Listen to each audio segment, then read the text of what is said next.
Hello everyone, it's 𝐒𝐻𝐳𝐸, and today's video is about my first listen to Private Reasons by Bruno Pernadas. This is the fourth and latest album from Portuguese progressive pop musician Bruno Pernadas, and it's my first time hearing him. This album actually came out back in April of this year, and while I was aware at the time of its acclaim, I slept on this one. But my good friend and supporter Grant suggested I give this one a go, and since we're getting to the end of the year, the new releases are starting to dry up, this seemed like the perfect time to dive into it. The rest of this video will be highlights of my live stream over on Twitch, where I listened to this album in full for the first time. If you'd like to join me for more full album listening parties, you can follow me over there at twitch.tv/𝐒𝐻𝐻𝐸. So do me a favor and click the like button on this video, and let's get into the album. We're going to start it with track 1, which is called Family Vows.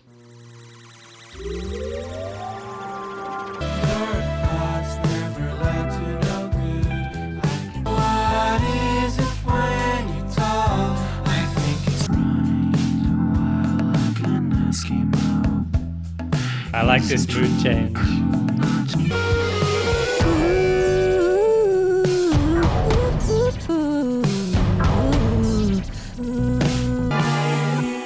Lovely harmonies there.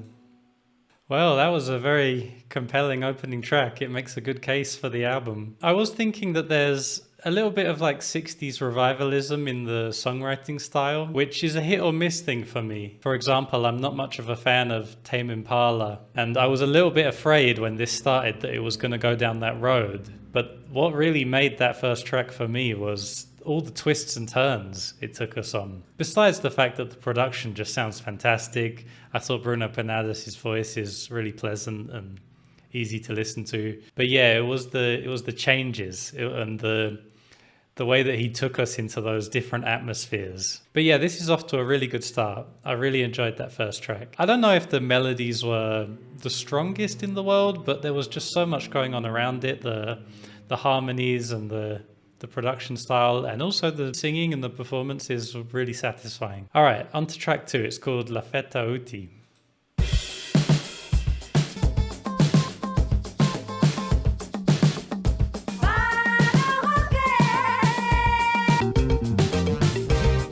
That bass.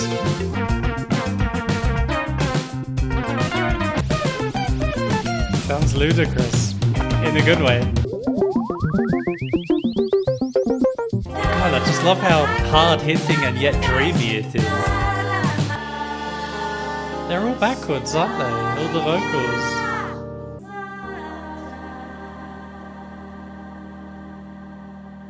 Wow.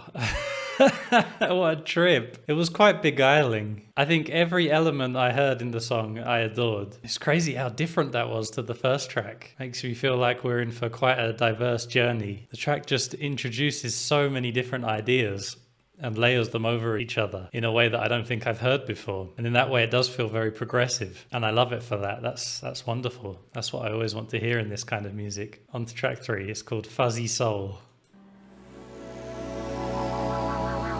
I feel like I have no idea what to expect. Making music out loud. Dass das Kommandomodul den Wiedereinsatzwinkel um mehrere Grad empfehlen kann. Nice. That track was very pretty, and I loved the production. However, the song, it was okay. I didn't think it was the strongest or the most memorable tune. But you know, it had a kind of nice jazzy feel, and I enjoyed it. Let's move on to track 4. It's called Theme Vision. I think this was the single, but I haven't heard it. Tell you, the lights will go. Sounds pretty Beach Boys, this one.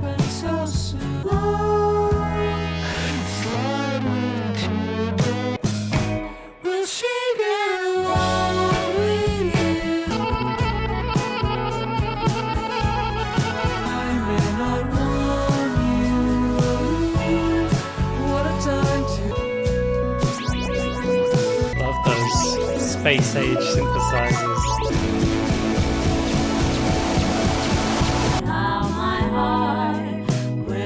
Yeah, in the tradition of great prog, That song really takes you on a great journey, a diverse journey. I have to say though, during the first part of the song, I wasn't completely taken with it.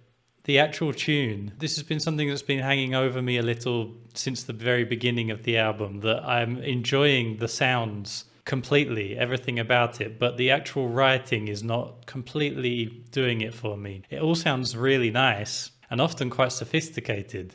You know, it's keeping my attention just by the fact that the melodies are quite complex, you know, lots of interesting chord changes and everything, very jazzy, but it's not moving me all the time. It's not simple music by any means, you know, even if it might give that veneer at times, it's not. There's a lot going on melodically. It makes me think maybe it'll grow on me, you know, as I kind of get more familiar with the melodies. But yeah, it all sounds wonderful. And as I said, I'm really enjoying the journey it takes you on and the way that he takes you through several different atmospheres on each song. And that song was one of the best for it. It really felt like an exciting journey. Moving on to track 5. It's called 𝐿𝐴 I don't understand why Dirty Projectors vibes continuing. bad to be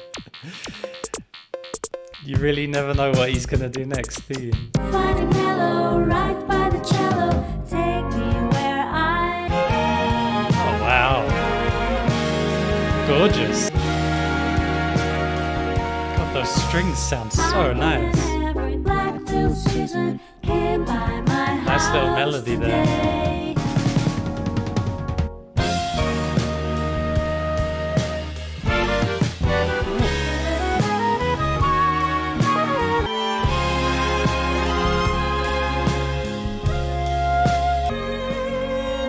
So many beautiful sounds. I'll let it run into 𝐿𝐴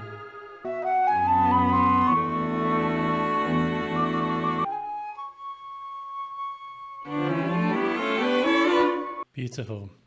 𝐿𝐴 was my favorite track on the album, easily, so far. I really adored 𝐿𝐴. It was beautiful and it had memorable melodies, which is great. But that wasn't even what was so great about it. It was just how lush and flowing it all was. It was taking you along on its stream of bliss. Really loved that. 𝐿𝐴 was a beautiful ending. Maybe a little bit meandering for me, quite sophisticated stuff, and it's just a bit too much for me to latch onto, but it was very beautiful. And yeah, 𝐿𝐴 was the longest song on the album so far and just felt great at that length. I did feel that the ending was the least interesting part for me.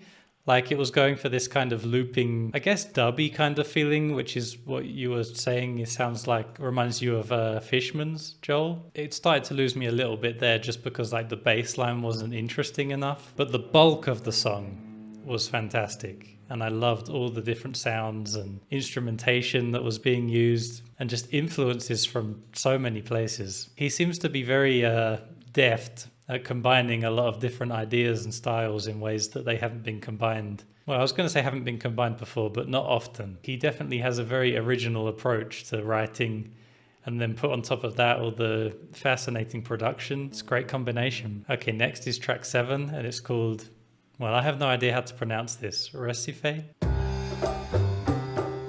Something Cuban, from what I've heard. Something of 𝐵𝐴 Sanders in this though as well. Oh yeah.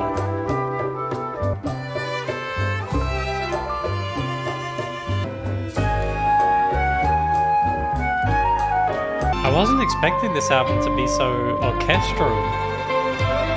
Especially not after hearing the first couple tracks that were so like disco-y. Never would have imagined we'd end up here.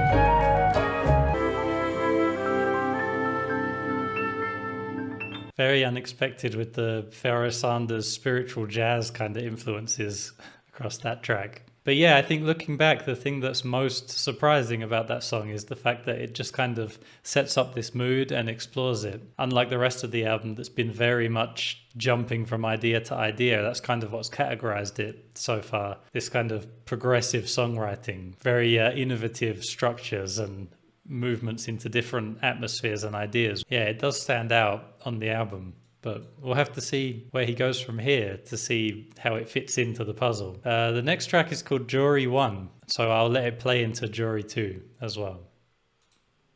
불가능한 진보와 Back to those more space age sounds. More very unexpected Korean vocals, huh? Not only musically diverse, but culturally diverse too. Middle era Animal Collective vibes? Oh yes, definitely.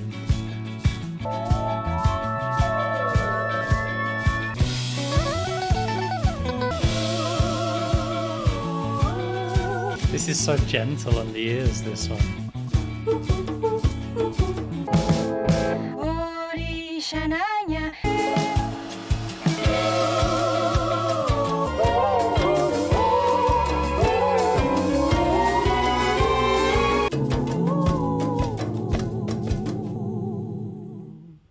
Beautiful. Yeah, I really liked the rhythm at the end there. And it's been something that has been an issue for me on a couple of tracks, that the drums have been sort of overly simplistic and yet very prominent, but not always. It's only been a rare occurrence. And on that track, the rhythm was wonderful. A lot going on in it, lots to enjoy. Early in that track, I was definitely picking up a lot of Animal Collective influence, which was very welcome, sounded wonderful. Like a more sophisticated form of what Animal Collective were doing circa 2004, 2005, you know, with the interweaving acoustic guitars, but kind of very driving rhythm. But then what was happening with the vocals on top was something else entirely. Got a little bit more of that Dirty Projectors kind of vibe, but also je ne sais quoi, you know, something going on there. And the Korean element, which was very unexpected. Loved the harmonies. All right, track 10 is a long one, 9-minute track. It's called Brio 81.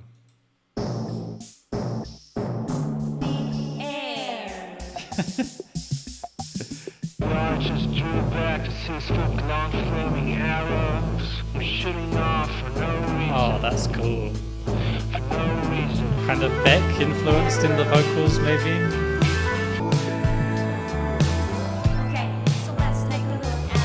It's been a while since we heard Bruno's voice, no? He sounds good on this one.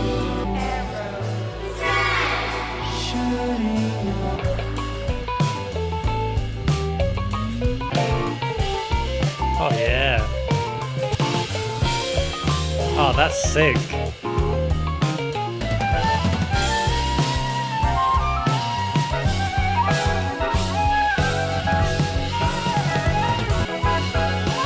Bass is wicked. Well, that was a very long song, and I did feel it earned it with that jazz jam at the end. That was fantastic. But it did start to lose me a little bit in the middle. Thought it started really nice, but then it started to drag a little bit, and then with that jam at the end, it sold me. It was great. There's so much to love about this. There's so many interesting things going on, but the actual tunes are not always hitting home. But still, before I paint it with a full brush, I'll hear the rest of it. On to track 11, it's called Loop Joy. Bit more Beach Boys vocal style. Almost sounds exactly like Brian Wilson there. I think that fatigue is starting to get to me in this one. It's a pretty nice melody he was singing, but it's not really doing anything that the album hasn't already done in some way. Yeah, that was a pretty song. I think if it had come earlier in the album, I would have had nothing but praise for it. But I think that because it's come so late in the album and we've already heard these ideas before, it just feels a bit, like I said earlier, fatiguing. We're pretty much an hour into the album now, and we really don't need to be hearing more of the same. We need some new ideas to keep us engaged. In any case, the next song is actually the longest on the album. This one is track 12, and it's called Step Out of the Light. This is beautiful. I love all those changes full of mystery. Could feel those drums coming. Yeah, this is cool as fuck.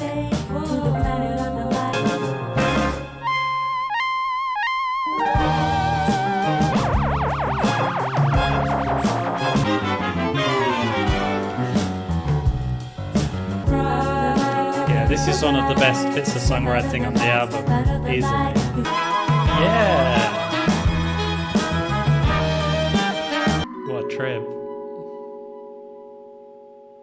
I would say on the whole that song was the most prog rock song on the album, you know, not just prog pop. It was full on prog rock a lot of the time. Yeah, I hear the Canterbury sound in there too, guys. But yeah, I can definitely see why that track is considered a highlight on the album. And after the song before it and the vibe of the album starting to feel a little bit played out, that song definitely brought everything back to life. You know, the orchestral opening was beautiful and very engaging in how harmonically complex it was, and yet, you know, easy to follow. Sounded gorgeous. And then the ostinato on the piano bass came in, and from there you could tell some good shit was about to happen. And it sure did. Loved the Dirty Projectors style of the vocal performance, but the way that we had one vocalist doing the loop, the step out of the light loop, and the other one doing the lead melody on top. It was very memorable and very engaging. One of the most memorable moments on the whole album. And then from there, things got quite a bit heavier, lots of impressive jazzy moments. Yeah, what a great track. One of the best tracks, if not the best track. Anyway, we're on the last song now, guys, and it's just a short one. Track 13, and it's called Far Beneath Your View.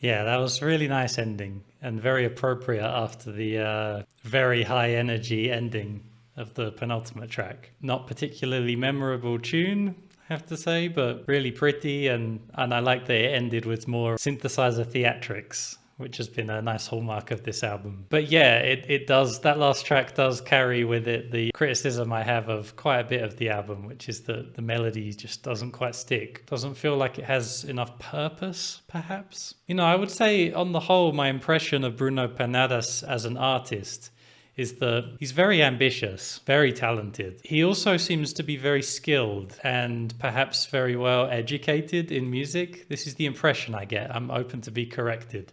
But the feeling I get is that a lot of the chord changes and progressions sound very sophisticated to me. I almost felt at times that maybe he uses it as a crutch. That's a general feeling I had, but there were several tracks that it's a rule that gets broken plenty of times on the album. There were lots of very catchy and memorable tunes mixed in with all the ones that seem to go a little bit too far. So yeah, that was an issue for me throughout the album. That being said, the production was fantastic. The playing was very nice. So many of the sounds were just beautiful.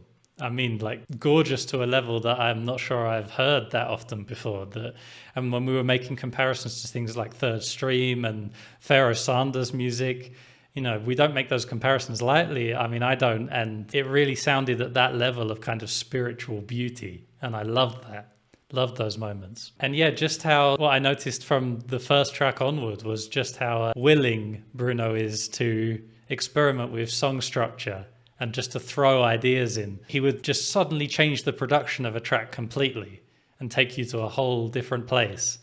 Change the atmosphere of a song entirely, and I was always open to that, and I loved it every time he did it. I think that if he just edited it a bit more and let the strong parts of the songwriting shine a bit more, then I would have felt even stronger about the album. As it is, it did feel like it dragged a little bit at times. You know, there were certain times where I felt that this is played out now, you know, we probably could move on from this, I felt sometimes. There were some tracks that had really excellent grooves with all kinds of wonderful percussion in it, but there were other tracks that were a bit too basic for how drawn out the parts were. But on the whole, I was really into this. So let me know down in the comments what you think of this album. Will it be in your top 10 albums of 2021? If you enjoyed this video and would like to support me, you can check out my Patreon, which there's a link to in the description. Benefits include access to my archive of full unedited reaction videos and much more, so check it out. Any support you can give, I'll really appreciate. Thank you very much for watching, and until next time, take it easy.